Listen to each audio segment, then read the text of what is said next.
Memasuki puncak musim hujan yang diperkirakan terjadi hingga Desember, seluruh daerah di Jawa Tengah diminta memastikan kesiapsiagaan penuh. Gubernur Ahmad Lutfi meminta seluruh bupati dan wali kota agar memetakan wilayah mana saja yang rawan terjadi bencana. Seluruh daerah harus memetakan ulang titik rawan, termasuk wilayah banjir dan longsor, tegas Ahmad Lutfi saat rapat koordinasi kesiapsiagaan penanggulangan bencana di Gradika Bakti Praja, Gubernuran, Kota Semarang, Selasa 18 November 2025. Hadir dalam rapat perwakilan Badan Nasional Penanggulangan Bencana (BNPB), para kepala daerah, TNI Polri, dan pemangku kepentingan terkait. Dikatakan, beberapa daerah yang rawan banjir diantaranya Kota Semarang, Kabupaten Demak, Jepara, Pekalongan, Cilacap. Adapun kawasan rawan longsor seperti Kabupaten Banjarnegara, Purbalingga, Wonosobo, Kebumen, Karanganyar, dan Cilacap. Bahwa apabila terjadi adanya bencana di wilayah mandat yang menentukan terkait dengan tanggap darurat bencana itu terjadi. Jadi tanggap darurat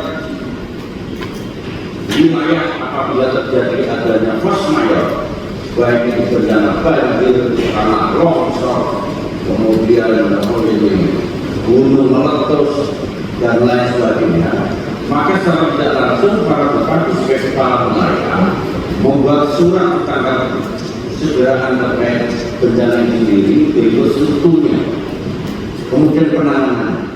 Gubernur juga menekankan pentingnya peran kearifan lokal dalam mitigasi. Kepala desa harus bisa melakukan pendekatan persuasif ketika desanya rawan bencana. Kepala desa adalah ujung tombak, katanya.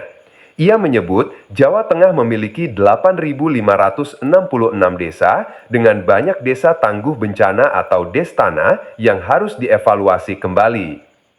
Semua titik rawan harus direview, mana jalur air, mana potensi longsor, dan batas mana lokasi yang harus diamankan, tambahnya.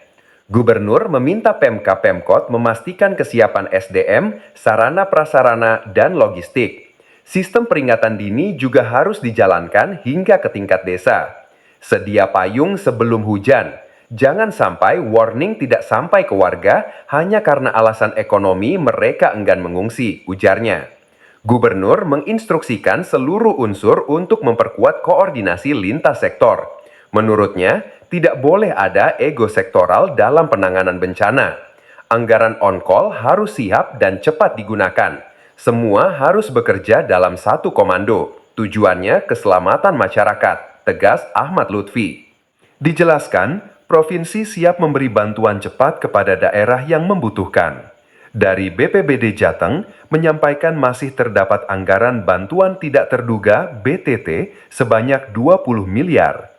Ahmad Lutfi menegaskan, seluruh kepala daerah wajib memimpin langsung penanganan ketika terjadi bencana di wilayahnya masing-masing. Jika terjadi bencana di wilayah Jawa Tengah, kepala daerah harus memimpin langsung di lapangan. Jangan menunggu instruksi provinsi, tegas gubernur. Menurutnya, penanggulangan bencana tidak bisa hanya dibebankan pada Badan Penanggulangan Bencana Daerah. Semua unsur, mulai dari kementerian sampai pemerintah kabupaten kota harus terlibat aktif. Penanggulangan bencana adalah urusan bersama, bukan hanya BPBD, ujar Lutfi. Saya yakin dan percaya, Bapak-Bapak sebagai pejabat publik di wilayahnya sudah tahu terkait dengan wilayahnya masing-masing, khususnya para bupati, wakil bupati yang dari ini. Kemudian yang kedua, Forkominda Kabupaten Kota sudah mempunyai soliditas dalam hal ini kesiapsiagaan bencana baik itu BPBD maupun TNI Polri yang merupakan di sektor TNI pertama apabila digerakkan berikut alatnya dan sudah dibuat rem-off kalau tidak salah, betul? Pak Pangdam, Pak Kapolda sudah dicek alatnya, tinggal main. Jadi artinya di masing-masing kabupaten kota sudah mempunyai suatu SOP penanggulangan bencana dan sudah tahu bahwa bencana yang menjadi penanganan adalah kampung A, B, C, D, E. Karena apa? Jangan sampai kita punya anggapan bahwa setiap terjadi bencana ini adalah tanggung jawab BPBD. Jangan. Tetapi kita harus mempunyai sense of crisis wilayah kita. Rasa memiliki terhadap krisis itu penting, sehingga ada kepedulian dari masing-masing kabupaten kota untuk tidak berjalan sendiri. Sementara itu, Deputi Bidang Sistem dan Strategi BNPB, Raditya Jati, mengapresiasi kesigapan Gubernur Lutfi. Menurut Raditya, rakor seperti ini tepat dilakukan sehingga pada saat bencana terjadi, penanganan lebih komprehensif. Sebagai informasi, dari jenis bencana yang terjadi di Jawa Tengah sepanjang 2025, longsor paling mendominasi dengan 2.704 kejadian. Diikuti banjir, angin kencang, karhutla, kebakaran, gempa bumi, tanah gerak, serta gelombang dan kejadian lain. Korban terdampak juga cukup besar dengan 565 jiwa meninggal, 77 hilang, 629 luka-luka, dan lebih dari 17.000 jiwa mengungsi. Dalam aspek penguatan masyarakat, Jawa Tengah memiliki 8.563 desa, dengan 1.715 diantaranya sudah ditetapkan sebagai desa tangguh bencana, Destana. Hari ini dengan Pak Deputi Pencegahan dan Strategi Penanggulangan Sistem dan Strategi BNPB, kemudian Ibu Direktur Strategi Pencegahan BNPB, kemudian Pak Kapolda dan Pak Pangdam yang diwakili oleh Dewan dan yang diwakili, kami beserta 35 kabupaten, kemudian BPBD, BWSO, telah melakukan rapat koordinasi terkait aspek pencegahan. Jadi 35 kabupaten kota hari ini kita melakukan mapping, ya, mapping daerah-daerah yang high risk terkait dengan rawan longsor, rawan banjir, kemudian adanya Gunung Merapi dan lain sebagainya. Kita bahas item by item. Gunanya apa? Agar sekembalinya dari rapat lintas sektoral dengan 3 kabupaten kota, Bupati sebagai pengendali wilayah apabila terjadi tanggap darurat sudah bisa menyiapkan upaya pencegahan. Basisnya adalah di desa-desa yang kita jadikan tanggap kesegeraan. Jadi tagana desa ada hampir 8.000 ini kita siapkan. Jadi upaya pencegahan ini kita gunakan agar perubahan musim terutama curah hujan yang berdasarkan BMKG di wilayah Jawa Tengah nanti puncaknya adalah bulan Desember sampai Februari, kita sudah mempunyai antisipasi. Minimal para pengendali wilayah dalam hal ini Bupati Wali Kota sudah mempunyai mapping untuk memberikan peringatan dini pencegahan serta pendidikan kepada masyarakat. Syukur-syukur sudah ada upaya apabila terjadi adanya suatu bencana, dia sudah mempunyai suatu antisipasi kemana, di mana, dengan cara apa, dan lain sebagainya. Ini tadi sudah kita simulasikan secara detail, sehingga ke depan kita berdoa agar tidak terulang kembali kejadian wilayah Banjarnegara maupun di daerah Cilacap. Demikian, Mas. Gitu. Semuanya harus siap hari ini. Misalnya Temanggung, misalnya Purworejo, misalnya Brebes, misalnya Batang, misalnya mana tadi Rembang. Semuanya sudah mempunyai roadmap daerah-daerah yang high risk terkait bencana sudah kita siapkan. Oke? DDT, BPT, BTT. Ya, BTT, ini ada cara. Ya, yang perlu nggak usah digunakan karena apa, itu untuk cadangan apabila terjadi bencana. Doa kita jangan ada bencana sehingga tidak terpakai, ya. Cukup Pak, ya. Relokasi Pak, rencananya Pak. Jadi begini, untuk relokasi 2 tempat kejadian bencana, khususnya untuk wilayah Majenang itu 3,5 hektar kita siapkan untuk relokasi, baik itu nanti untuk hunian tetap maupun hunian sementara. Tetapi prioritas kita adalah hunian sementara dulu, hunian tetap baru kita pikirkan kemudian. Kemudian yang kedua, untuk wilayah Banjarnegara, kita siapkan 2 hektar untuk hunian sementara. Hunian sementara ini kita koordinasikan dengan bupatinya.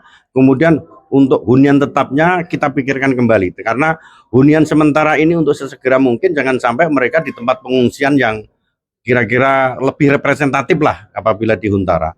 Karena wilayah Banjarnegara ini pengungsinya banyak, data terakhir adalah 422 ya, pengungsi yang nanti harus kita lakukan relokasi. Oke, cukup ya. Kami memberikan apresiasi kepada Bapak Gubernur yang telah melakukan rapat koordinasi untuk pencegahan dan kesiapsiagaan karena tidak bisa lagi kita menunggu kejadian bencana baru kita sibuk untuk melakukan respon.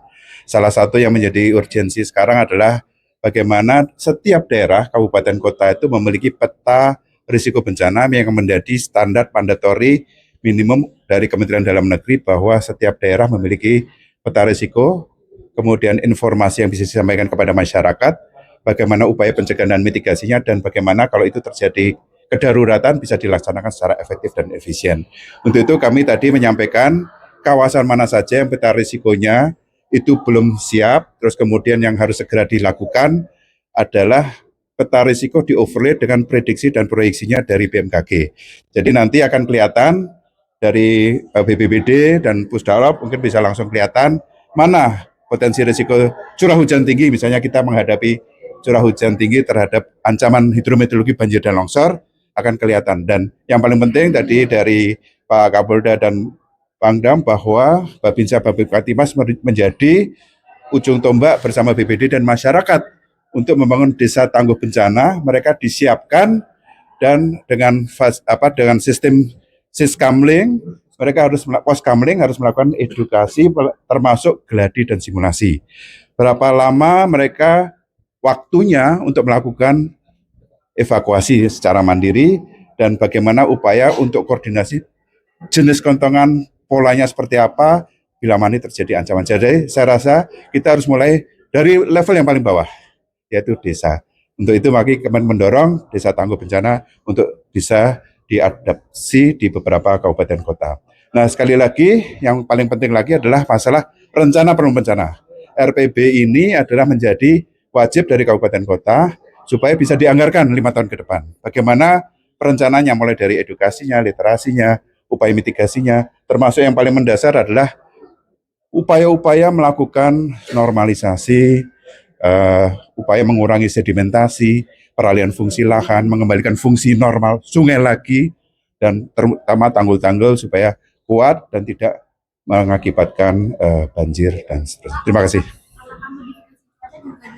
Terima kasih diingatkan salah satu yang sudah dilakukan selama ini untuk mengurangi potensi terhadap curah hujan yang cukup tinggi dilakukan operasi modifikasi OMC dan sekarang sedang berjalan khususnya di wilayah yang terdampak supaya dalam proses evakuasi dan seterusnya bisa berjalan dengan baik. Terima kasih. Ada di Sorti, ada di beberapa Jawa Tengah dan juga di Jakarta ada beberapa wilayah yang memiliki potensi risiko terhadap curah hujan yang cukup tinggi. Tergantung cuaca, nanti kita sambil melihat memantau terus, karena informasi itu ada di BMKG, tentunya ini diutamakan bila mana ada curah hujan yang mungkin di atas 300 mm per hari, supaya tidak terjadi intensitas yang cukup tinggi. Termasuk Banjarnegara ya Pak? Ya? Termasuk. Pak, tadi disinggung dalam paparan adanya wilayah yang belum punya kajian risiko bencana. Di Jawa Tengah ada berapa wilayah Pak? Ya, seperti apa kalau belum punya kajian risiko bencana? Kajian risiko bencana itu menjadi dasar bagi wilayah-wilayah tertentu yang nanti ke depan bagaimana mereka memahami risiko termasuk masyarakatnya paham. Kalau dari seluruh Indonesia kita 50% belum memiliki kajian risiko bencana. Dan di Jawa Tengah mungkin nanti dihitung lagi Pak Bergas, mungkin Pak Bergas lebih punya datanya. Tapi dari 36 kabupaten kota mungkin belum semuanya Pak. Berapa? 10 ada ya Pak? Kurang lebih 10. Jadi nanti kalau dilihat lagi datanya, tapi tadi ada yang harus diupdate karena itu data tanggal 5 Juni. Tapi akan kita update terus. Cukup ya, terima kasih. Pak, masih. Terima kasih. Terima kasih, Pak.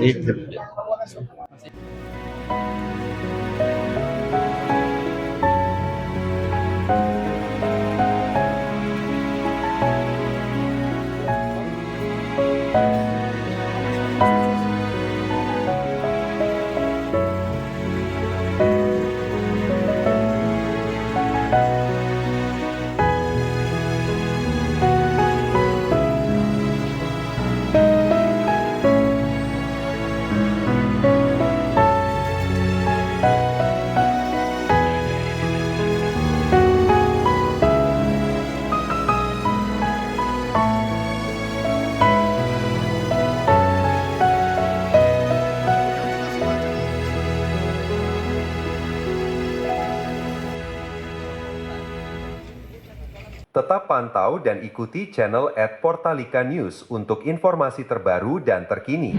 Jangan lupa subscribe, like, dan share. Sampai jumpa.